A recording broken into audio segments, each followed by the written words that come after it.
The reason that the universe, you could say, has love is because the universe accepts itself completely.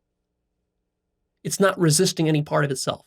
It loves every piece of itself, you could say. It's to love all of reality without exception. It's to love so deeply that evil is an impossibility. A love so deep that you can't even imagine what evil is, because you love everything so much that there's no more room left for evil to exist, because you have loved the evil to death. Love can also be thought of as being conscious of the beauty of creation. Are you conscious of the beauty of creation right now as it's happening before you?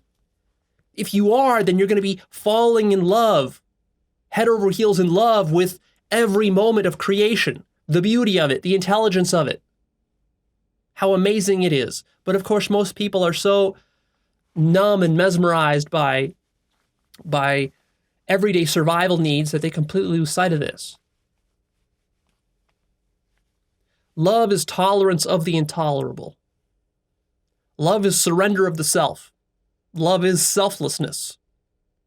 You see, the universe is selfless, and therefore it can be infinitely loving, because it is itself. In its very being is its self-acceptance and its love for itself. Love is the dissolution of all boundaries, total non-duality, when everything breaks down and everything just becomes one unity, one oneness, and you become conscious of that. That is love. Death is love.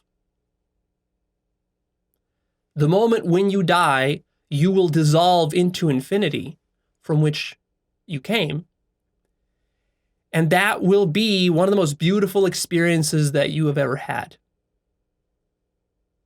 I've had this experience multiple times, and it just constantly blows my mind. Every time it blows my mind. The greatest beauty I've had is dying.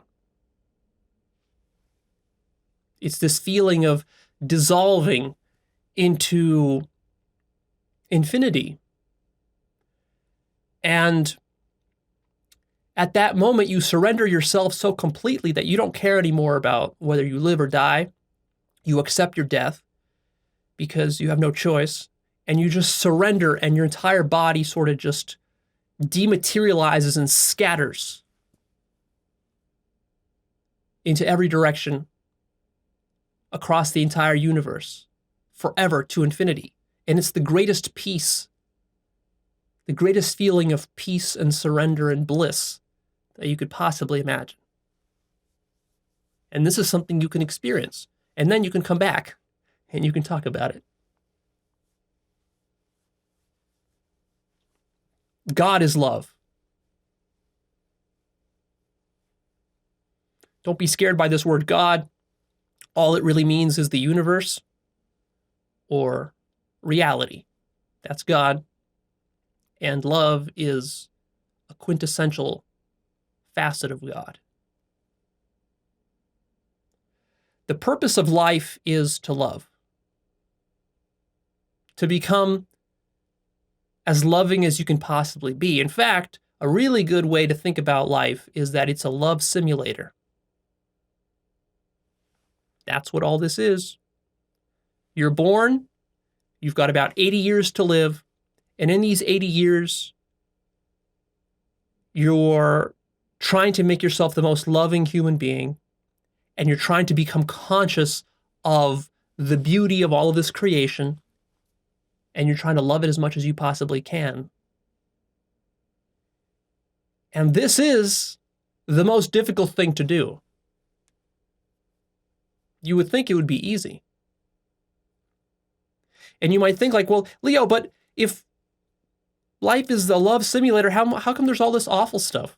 How come there's death and slavery and disease and cancer and genocide and war and torture and rape and all this sorts of nasty stuff? Shouldn't it be rainbows and butterflies and rivers flowing with honey and heavenly stuff like that?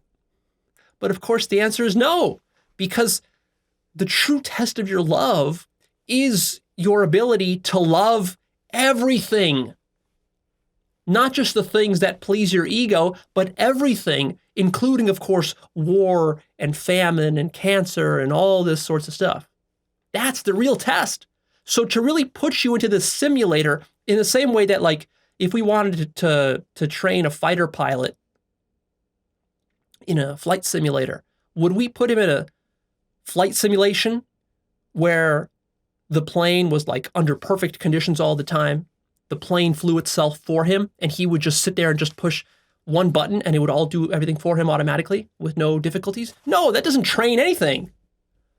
The whole point of training is that you train the toughest situations. So like you deliberately program into the simulator that one of the engines is out, or there's a fire in the cockpit or something like that. And then he has to deal with that stuff where it's like running low on fuel and now he has to land, or he has to land under extreme weather conditions and wind and all this sorts of stuff, right?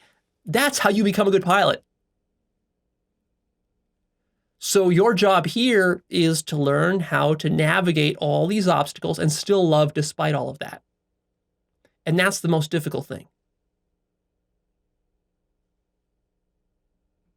That means you have to get over yourself. That means you have to develop yourself and grow yourself. And so that's really what you're doing as a human being, is you're growing yourself. You're trying to develop yourself to the highest capacity. You're trying to turn yourself from this little thing that you were born that doesn't know anything about life, and then you're trying to actualize yourself into literally God, to become as loving as God, which means you have to surrender yourself. You have to die to the truth, to reality. Get completely over yourself, all of your fears and all of your inhibitions, get over all of that. And then you can say that you've accomplished the mission of life.